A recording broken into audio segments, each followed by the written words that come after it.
having lived in Japan and followed Japan for many years and watched what the Bank of Japan had done, it was very clear that QE and unorthodox monetary policy was going to be the way forward, and that the thing that I needed to do was protect my purchasing power against debasement. So that's what gold was for me. It was protection, and it was a means by which to store my excess capital. I was at the time where there was no interest rates available, so there was no real opportunity cost in holding gold. And so the worse the debt gets, the higher the debt gets, the more need there will be for debasement of the currency, and the more protection I'm going to need for my purchasing power. So that's really what took me to gold. Gold has demonstrated remarkable performance in 2024, with prices rising nearly 20% year-to-date, surpassing the S&P 500. Gold is approaching the $2,500 per ounce mark, reflecting a substantial increase of over $600 per ounce from levels observed last fall. GrantWilliams, a prominent financial analyst and commentator, provides a nuanced perspective on this trend. Williams highlights that while traditional equity indices like the Dow Jones Industrial Average have reached record highs, the cost of investing in the DJIA measured in gold terms has decreased significantly since 2003. This shift emphasizes that gold's role in preserving purchasing power may be more crucial for long-term investors than its current market price. Examining historical performance, from 1990 to 2020, gold prices rose by approximately 360%. In contrast, the DJIA saw a gain of 991% over the same period. However, focusing on the more recent 15-year span from 2005 to 2020, gold's price increased by 330%, while the DJIA's growth was relatively modest at 164%. This data underscores gold's resilience and its potential as a store of value. Williams also points out that central banks have increasingly turned to gold as a safeguard against future economic uncertainties. For these institutions, the value of gold is less about its current price and more about its reliability as a reserve asset. In 2024, gold has appreciated by 16%, making it one of the top-performing assets globally. In India, domestic gold prices have closely mirrored international trends, bolstered by the stability of the USD over INR exchange rate. Please tune in for our exploration of GrantWilliams' expert analysis. Don't miss out on future content. Hit the subscribe button and turn on notifications to stay in the loop. We appreciate your support. I don't look at the gold price. I mean, that was one of the key points I was trying to make. As an investor, I want to own gold, and I don't own it because of the price. I don't own it because I'm expecting to sell it at a certain level. That's much more speculation for me. And I think the thing you're referring to, I was making the point that, I told my own personal story with gold. I bought my first gold in 2003. I paid $333 an ounce for a gold coin. And I've been buying it ever since. And the point I made was back then in 2003, the Dow was trading at 8,500. I would have had to give up 25 ounces of gold to buy 1 unit of the Dow. If you take $1 per point on the Dow. Today, with that same gold, the Dow's at an all-time high of 39,250 when I put the presentation together. Gold was at $2,400 an ounce. It cost me 16 ounces of gold to buy that same unit of the Dow. So even with the Dow all-time highs, if I just owned the gold and just left it sitting on deposit in a safety deposit box, the Dow all-time highs is 36% cheaper today than it was back in 2003, and the price is irrelevant to gold. I went through the same with housing. Unaffordable housing in the US, the median home price is 71% cheaper in gold terms than it was in 2003. So I just try and help people understand that it doesn't matter about the price. It's not the most important reason to own gold, unless you're a speculator. If you are, then it becomes everything.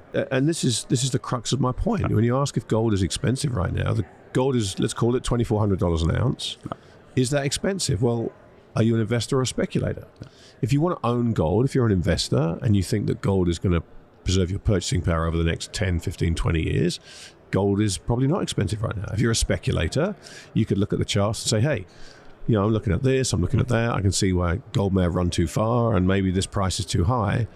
They're two completely different mindsets, and understanding which of those you are and what your primary objectives are is the first thing you need to do before you get involved. Well, for me personally, I looked at 2000, the dot-com burst, and 2001 recession, post 9/11, and I looked at the response from the Federal Reserve, and it was obvious to me, and having lived in Japan and followed Japan for many years and watched what the Bank of Japan had done, it was very clear that QE and unorthodox monetary policy was going to be the way forward, and that the thing that I needed to do was protect my purchasing power against debasement. So that's what gold was for me. It was protection, and it was a means by which to store my excess capital. obviously at the time there was no interest rates available. So there was no real opportunity cost in holding gold.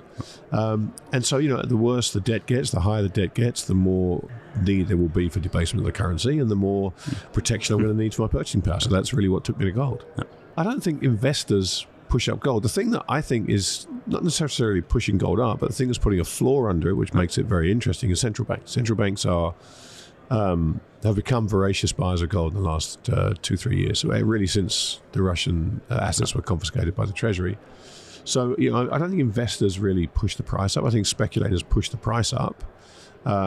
Investors really aren't as price sensitive as speculators. They don't follow the price on the chart quite as much. And what they're doing right now is they're protecting themselves against the possibility, not probability, but possibility that they could be denied access to their reserves, as we've seen Russia be. Once the Treasury froze those Russian central bank assets, that created a need for every central bank in the world to make sure that they couldn't have the same thing done to them, friend or foe. Right now, you could be the biggest friend of the United States right now, but you don't know what's going to happen 10 years down the track, 5 years down the track, 1 year down the track. And you may be in disagreement with their policies, and they could do the same thing to you. And so that creates an imperative. It's not a decision. It's not a trade. It's not protecting purchasing power. It's protecting access to our sovereign reserves. GrantWilliams acknowledges a promising outlook for gold and other commodities, but highlights essential caveats. Despite the positive trends, he notes that global growth is slowing, and recessionary pressures could become more significant. Should a recession materialize, it is likely to be met with increased stimulus measures, which could, in turn, drive up commodity prices further.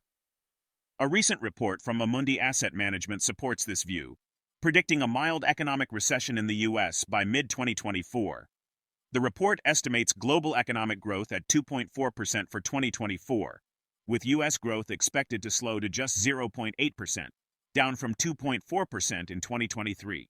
In addition, the 2024 U.S. presidential election adds an extra layer of uncertainty. As President Joe Biden's nomination remains uncertain, former President Donald Trump, the Republican nominee, is preparing to address the party convention following an assassination attempt.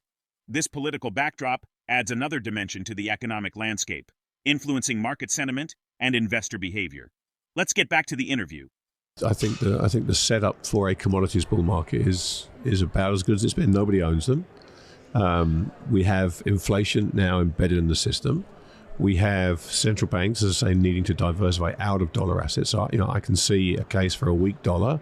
I can see a case for strong commodities based on multiple things, based on inflation, based on people trying to protect supply lines and protect and secure access to vital commodities in a world where globalization is becoming deglobalization, and COVID's given us all a look at what happens when supply chains get disrupted and you can't get access to things. And we've seen now that central banks need to diversify out of US dollar bonds in the form of treasury. So they're selling treasuries.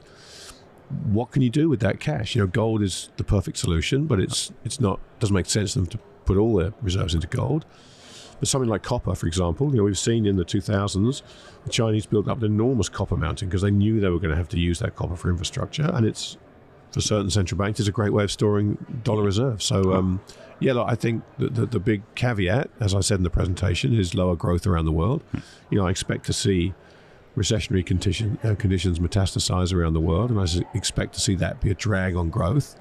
But the response to that is going to be more stimulus, and that, I suspect, is when you're going to see inflation really kick in, and that will, I suspect, drive commodities significantly higher. A commodities bull market is going to lift all boats, right? It's going to take commodities higher. Everyone needs to look at the individual commodities they want to get involved in. For me, I focus on precious metals. I look at copper as a barometer for base metals and base commodities because I think it's the easiest one to look at. Some people specialize in tin and zinc and lithium and all these other things. It's totally fine. But for me, I'm much more focused on precious metals and particularly gold. I think we have this weird situation where economic statistics look okay, but if you dig into any of them, you scratch below the surface in any of them, payrolls, growth, employment, anything, you will find signs that all is not well. And I just have this feeling. Danielle DiMartino Booth was speaking here, and she's convinced that we're already in a recession, and she could be absolutely right. But the one thing you know is a recession's coming. We don't know when it's going to be. This is, the business cycle is exactly that. It's a cycle. So it troughs in recession. And one is coming our way. We haven't had one for a while.